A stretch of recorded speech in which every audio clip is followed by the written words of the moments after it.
Bonjour, mon nom est Gloria Duchesneau et j'ai le plaisir aujourd'hui de vous présenter une amie et une entrepreneure qui m'inspire beaucoup, qui s'appelle Vicky Giroir. Bonjour Vicky. Bonjour. Comment tu vas aujourd'hui? Ça va très bien, ça va très bien. Toi, tu as fait la BDA déjà, hein? Oui, effectivement, je l'ai fait il y a de ça déjà un an dépassé quand j'ai justement lancé mon entreprise avec ma... Tu as une entreprise avec Jannick Lausier, mais comment s'appelle cette entreprise? Ça s'appelle Diffusion Orphea. Et ce nom-là vient de où? En fait, nous, on a racheté une entreprise qui est déjà existante, qui s'appelait Ella Communication. Puis quand on a racheté l'entreprise, la dame voulait garder ce nom, le nom de l'entreprise pour continuer en ce qu'elle faisait ailleurs.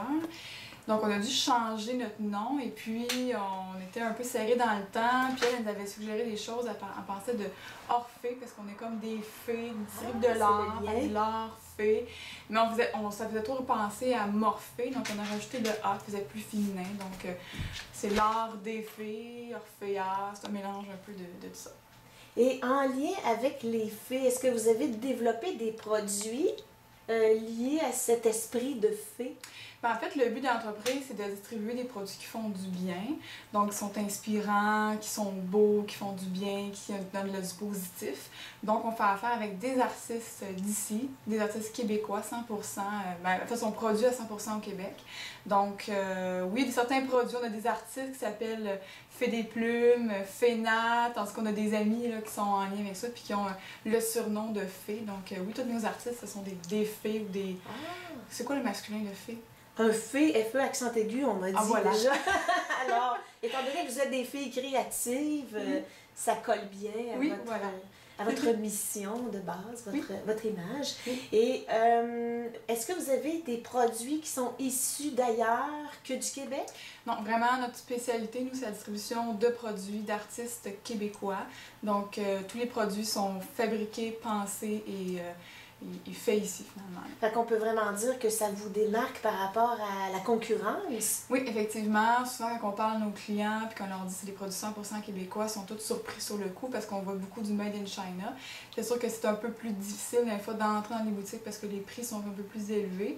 Mais en même temps, c'est ça, c'est un couteau à double tranchant. Mais tranquillement, avec l'esprit où est-ce que les gens sont plus au courant de acheter local et tout ça, tranquillement, on entre dans la vague un peu du produit, du plus... fait au Québec, donc c'est une porte d'entrée pour nous. Donc vous êtes un peu des pionniers, des pionnières d'une certaine manière.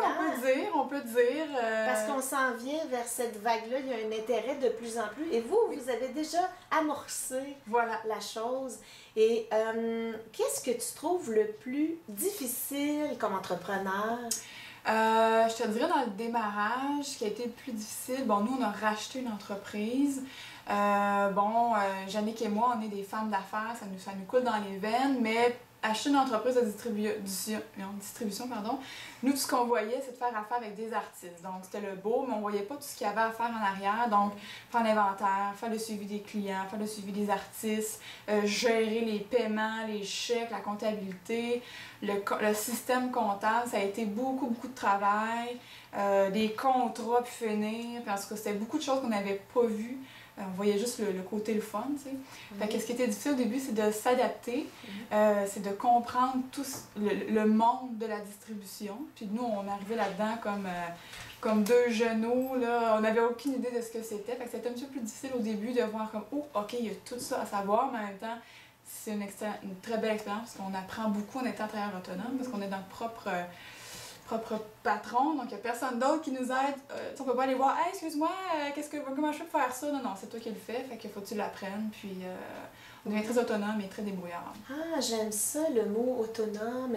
Mais pour devenir plus autonome, on s'entend que c'est important d'aller se chercher des outils, puis on parlait tantôt, j'ai dit, tu as fait la BDA avec Progestion, toi aussi, auparavant. Oui. Est-ce que pour toi, c'était une façon d'aller te chercher des outils pour ton entreprise, jumelée à d'autres outils que tu es allé te chercher après? Oui, c'est sûr qu'au courant de la dernière année, parce que ça fait maintenant 1 an et quelques mois qu'on a l'entreprise, on a été chercher beaucoup d'aide autour de ça. Je pense que quand on est entrepreneur, il faut avoir un excellent réseau.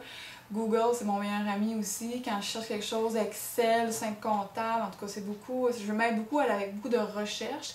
Mais une chose que j'ai bien aimée dans la BDA, c'est les tests sur soi-même, parce qu'en tant qu'entrepreneur, il faut beaucoup apprendre qui on est. Parce surtout quand on est en équipe, quand on travaille, on a un associé, il faut apprendre à avoir le même langage. Parce que souvent, en tant qu'associé, on s'attire des gens complètement différents. Puis dans mon cas, moi, j'étais beaucoup plus terre à terre, Jannick qui est plus visionnaire. Donc, on parlait de la même chose, mais avec un différent langage. On a beaucoup discuté à se comprendre, puis ça crée des conflits.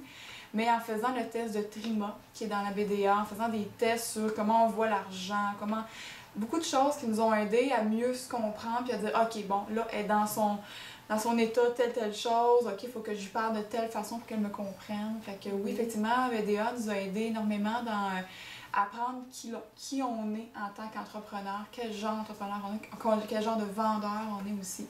Donc, plus de tests qu'on va faire, plus de connaissances qu'on va avoir dans tous les domaines, ça va toujours nous servir dans notre entreprise. Donc, avec la BDA, tu es allé chercher la partie le savoir-être.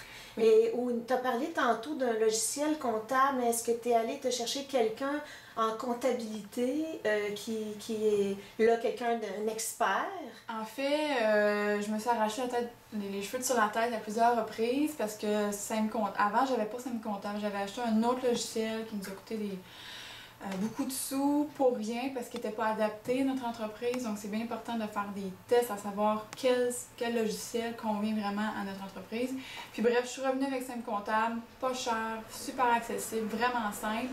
Mais bon, il y a eu des petits... Mais ce qui est le fun avec Sage, maintenant c'est rendu Sage 50 là, pour les entrepreneurs, ça va être un bon début avec ça.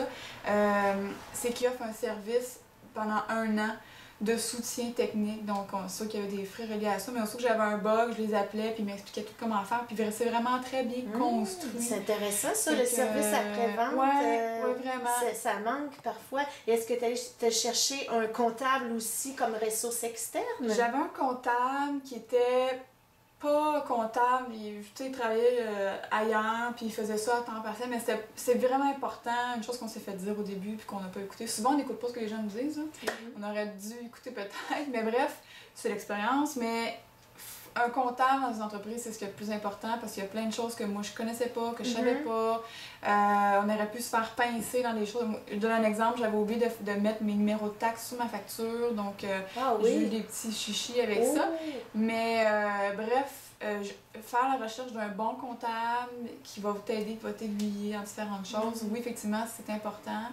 Ça coûte plus cher, mais en bout de ligne, ça rapporte beaucoup. Ça vous enlève beaucoup de tracas aussi. Ça fait penser qu'avec les stratégies qu'il peut proposer, à ce moment-là, tu vas tirer le meilleur, et même tu restes dans la légalité, mais tu vas déplacer tes pions de façon vraiment la plus réfléchie possible pour être capable de te positionner par rapport à tes concurrents aussi, mais aller chercher parfois de l'argent auquel tu n'avais pas pensé, qui peut-être les entrepreneurs qui sont à l'écoute actuellement. Oui.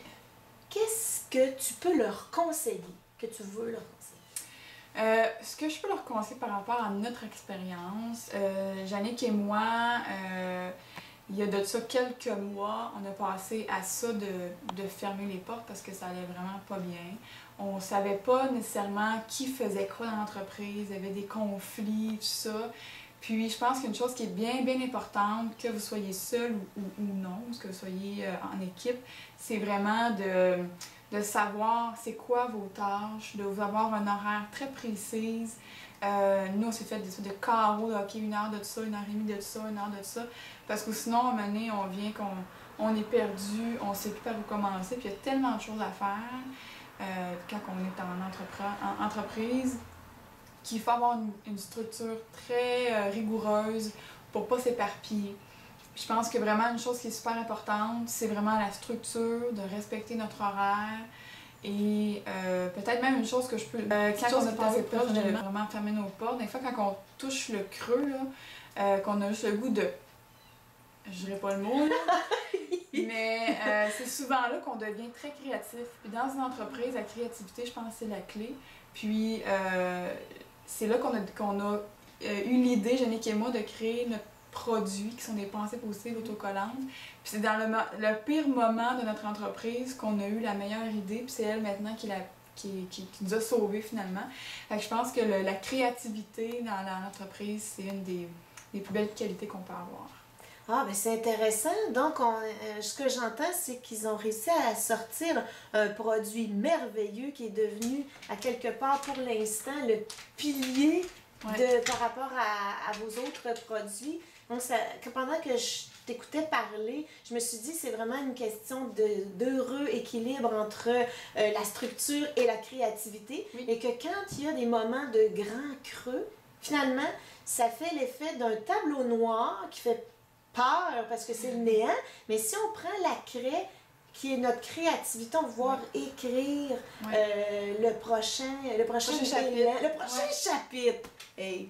Parce que faut toujours rester dans l'innovation. Faut pas se tanner. Faut pas se tanner, voilà. Faut toujours innover. Donc, pour les futurs ou actuels entrepreneurs qui commencent ou qui vivent un renouveau, faites un heureux équilibre de la structure et de la créativité et vous allez vivre une expérience avec différents chapitres. On peut dire ça, oui, différents chapitres. On ne sait pas comment ça finit.